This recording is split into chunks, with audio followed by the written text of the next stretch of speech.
kalau konteksnya apakah Jokowi bisa bertahan, saya sih melihat malah Jokowi makin kuat gitu. Bahkan kalau yang kontra ya bakal dilibas ya. Bakal dilibas. Kesempatan ya, kesempatan untuk melemahkan.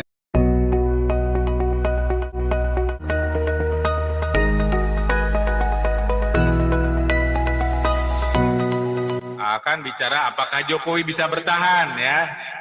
Kalau saya cek di survei terakhir 13 Juni ya dari SMRC Saiful Mujani ya. Saidiman Ahmad, manajer programnya itu masih 75,6% ya.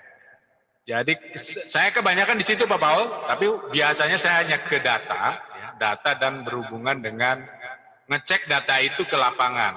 Memang terkonfirmasi bahwa memang rakyat sulit, ya, rakyat sulit terkait dengan mau ngapa-ngapain susah, Pak Paul, Pastor Paul. Jadi mau buka warteg susah, mau buka kafe susah, jadi mereka kalau di channel saya, ya, walaupun masih kecil, tapi mereka bilang, wah ini harusnya kita dikasih makan dong, jangan cuma PPMK doang. Kalau saya kan bicara data, saya bilang ya memang sebenarnya pemerintah punya uang banyak, tapi adanya di orang lain, gitu. Tapi Ibu Sri Mulyani sudah bikin satgasnya. Jadi mungkin rakyat nanti akan, kalau konteksnya apakah Jokowi bisa bertahan, saya sih melihat malah Jokowi makin kuat gitu. Bahkan kalau yang kontra ya bakal dilibas ya. Bakal dilibas. Kesempatan ya, kesempatan untuk melemahkan ya. Ya gitu. Itu aja Pak Paul. Luar biasa. Jadi ini pendapatnya adalah kesempatan untuk melemahkan lawan-lawan Jokowi. Justru Jokowi bisa melihat peluang untuk melemahkan lawan dengan mudah ya, dengan peraturan kan, melemahkan lawan dengan peraturan ya. Dengan pasal. Sebenarnya memang harus PPMK. Memang di Eropa sendiri sudah melihat ganasnya varian Delta ini. Ya, sama. Kita kemarin udah dibuka, sekarang ditutup lagi. Betul.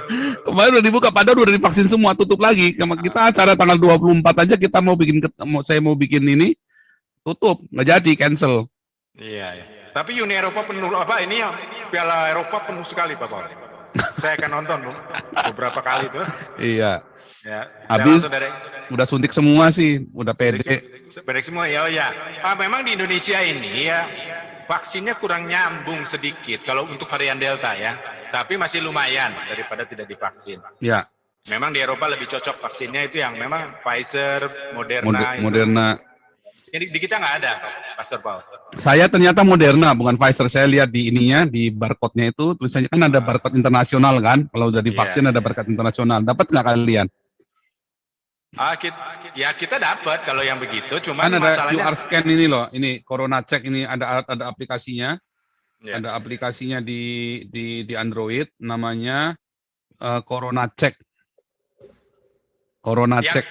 Yang jadi masalah Pastor Paul, vaksinnya yang datang memang nggak ada, kita nggak bisa dapat yang jenis Pfizer dan Moderna. Taiwan juga susah dapat. Mungkin baru sekarang baru dapat. Itu pun baru sekarang, baru appointment, baru janji aja. Itu pun lewat. Mudah-mudahan bisa ya. Oh ya, mudah-mudahan bisa. Jadi yang dapat perusahaan. Jadi si Foxconn sama TSMC. Jadi dari pemerintahnya nggak bisa dapat. Karena memang mungkin sedikit. Indonesia malah nggak dapat. Nah, yang bisa dapat itu memang Sinovac. Jadi sayangnya ya seadanya dengan itu. Tapi kemudian kan jadi varian Delta. Jadi varian Delta berat ya, lawan Sinovac, lawan varian Delta berat lah. Ada yang bilang sampai harus 3 kali deh divaksinnya, kaget juga gitu. 3 kali? Kalau orang PDIP udah ngomong 3 kali katanya. Waduh, kaget mereka. Kasian ya. Kasian. Oke, terima kasih buat informasinya dan opininya, luar biasa Pak Gajah Mada. Mudah-mudahan bisa mengedukasi mereka bahwa memang PPMK ini penting sekali, karena kalau mengandalkan vaksin nggak nyambung ya. Hanya PPM, karena kalau data di channel saya itu jelas ya, Jakarta adalah penyumbang terbesar, ya, jadi jauh lah, nomor 2-nya jauh, nomor 3 jauh, ya. Apalagi Surabaya, ada yang ngomong, wah Surabaya orang PPMK-nya digeruduk. Wah, saya bilang ini Jakarta ini, nggak sama dengan Surabaya. Jakarta ini paling parah, ibaratnya, penyumbang terbesar. Jadi memang butuh ketegasan dari polisi ya. Kalau saya ya, atau nanti yang lain, saya katakan seperti itu. Sampai sekarang sih banyak yang ini, tapi mereka kalau saya lihat sudah mulai paham pentingnya PPMK. Karena vaksin itu, apalagi vaksinnya itu Sinovac ya. Jadi memang masih berat. Akhirnya kan tadi kan saya bilang di awal sudah ngomong secara singkat bagaimana Menku juga sudah istilahnya hopeless ya. Kalau bicara kuartal ketiga, kuartal keempat, ya, berarti kan ini sekarang kan sudah masuk kuartal 3. Lalu di Eropa juga sama ya, Presiden European ECB-nya, Bank Sentral di Eropa, Christine Lagarde juga sama nyerah ya. Dan sebenarnya ya itu kalau virus corona varian Delta itu sebenarnya. Dan memang mematikan. Kalau bicara orang-orang yang pernah saya ngobrol, ya kasihan sekali ya, itu sudah banyak yang meninggal ya dalam beberapa hari ini ya. Jadi saya akhirnya ya tetangga juga itu malah belasan tuh Pak Hendro Virleso katanya. Tetangganya udah belasan yang masuk corona ya, kena corona. Tetangga saya juga ada 4, tapi kalau secara orang belasan. Ada belasan. Jadi memang ini cepat sekali menular dan harus cepat di penanganannya, tepat sekali ya. Nah, jadi ya PPMK itu menurut saya yang paling penting ya. Kalau dalam kondisi begini paling gampang itu memang PPMK. Yang lain itu kalau misalnya kita berangkat kerja, ya resiko orang katanya cuma lewat doang 5 menit langsung kena, bisa airborne dia. Saya bukan orang biologi ya, bukan orang saya bicaranya biasanya ekonomi dan industri. Hanya sedikit mengerti biologi. Setelah melihat gini kondisi Jakarta ya terutama ya, ini di provinsi saya memang berat ya. Berat sehingga nggak tahu bagaimana nanti pemerintah yang sekarang posisi Jakarta kan PPMK dari tanggal 12 sampai 20 ya, 2 Mei 20 cukup lama. Ada yang bilang bisa diperpanjang, kalau orang-orang dari bursa bilang itu bisa diperpanjang sama pemerintah. Karena kalau kondisinya tidak membaik. Karena memang terus meningkat terus, ya. Rekor terus tiap hari nambah rekor di Jakarta. Ya kita doakan. Kata survei ini. Begitu saja Pak Pastor Paul. Ya. Ini Dokter Louis-nya ini yang ini ada ditangkap ya Dokter Louis ya. Gitu kan? Yang 1-2 pemulung kan. Tapi kan gue nggak mau ke situ. Dokter Louis saya nggak tahu gimana, tapi waktu saya masukkan, saya lihat dia punya wawancara dan saya juga masukkan di presentasi saya. Kalau menurut saya kurang tepat karena kalau saya lihat data dari Geographic Information System terkait dengan data global COVID dari Johns Hopkins University itu udah parah sekali lah. Jadi lihat peta dunia gitu merah, yang merah itu udah dominan, ya. Terutama Amerika, ya. Ya Indonesia urutan. Kalau sekarang Indonesia itu kalau di dunia nomor 2 kita. Tapi kalau secara total ya Amerika yang paling banyak kena, ya. Di dunia kita nomor 2, nomor 1 Brasil ya. Tapi di Asia kita nomor 1 mengalahkan dia. Jadi kalau dibilang tidak ada ya, oleh Dr. Louis, kok jelas itu GIS-nya, Geographic Information System jelas-jelas mengatakan ini COVID, Johns Hopkins University. Di sana juga banyak banyak saintis juga, banyak dokter juga. Walaupun Dr. Louis itu tahun 2004 lulus dari UI, tapi dia ngambil berikutnya sekolah lanjutannya kan anti-aging. Nah, kalau analisa saya, aging kan itu jasa, perusahaan jasa. Istilahnya termasuk yang kalau di Cina sendiri sebenarnya dari data yang saya dapat dari Caixin, ya, Caixin itu paling terpercaya ya, karena kan di sana negara komunis ya.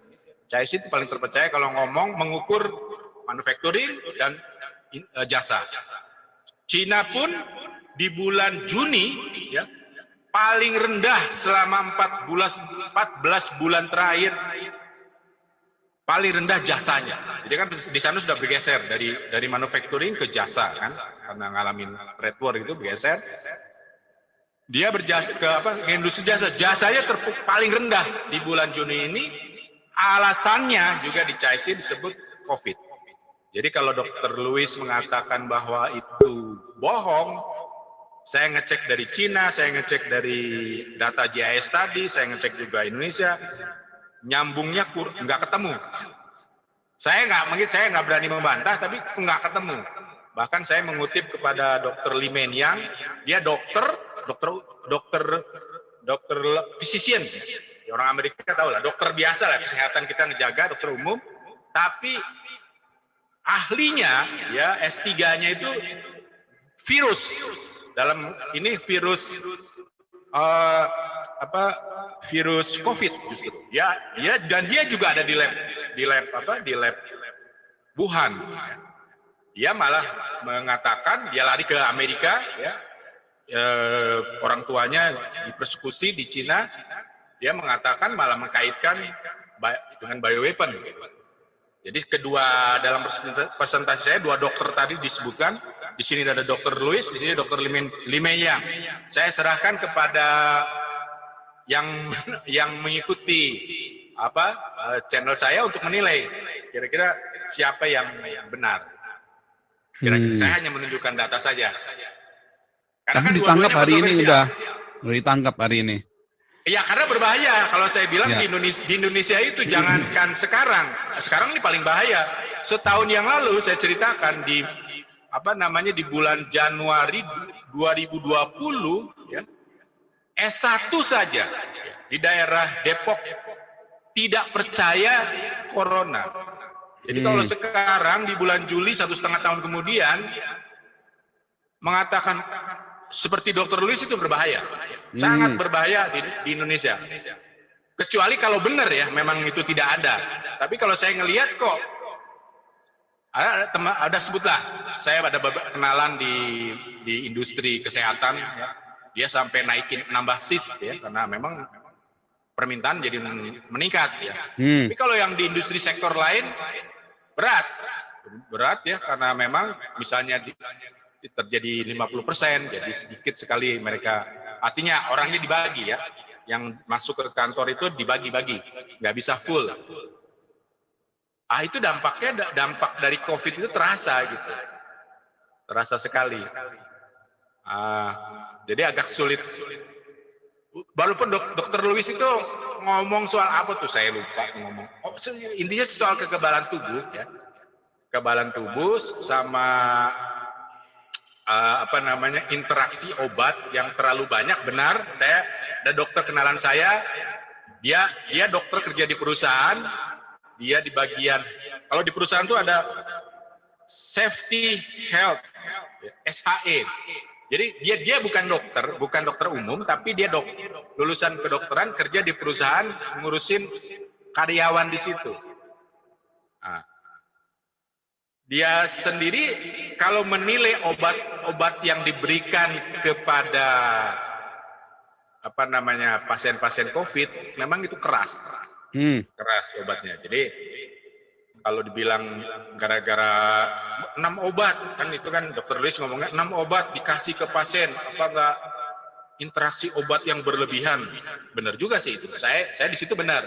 Hanya kembali lagi saya melihat data, saya bukan orang biologi, saya lihatnya datanya memang di Eropa, di Inggris juga, di Cina, memang COVID ini menjadi tantangan ekonomi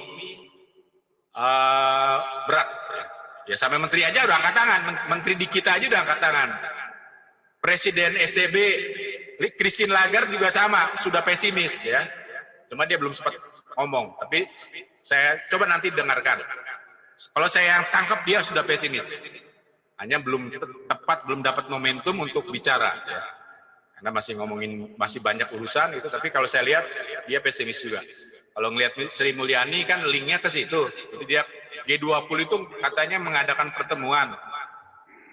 Tidak hadir tapi secara video conferencing mereka dibicarakan. Memang menteri-menteri keuangannya pesimis kaitannya ke COVID.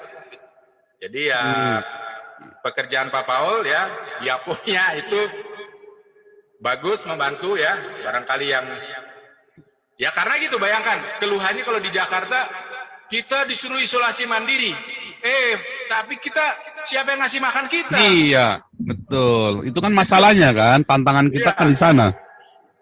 Itu, jadi itu keluhan-keluhan rakyat jelata.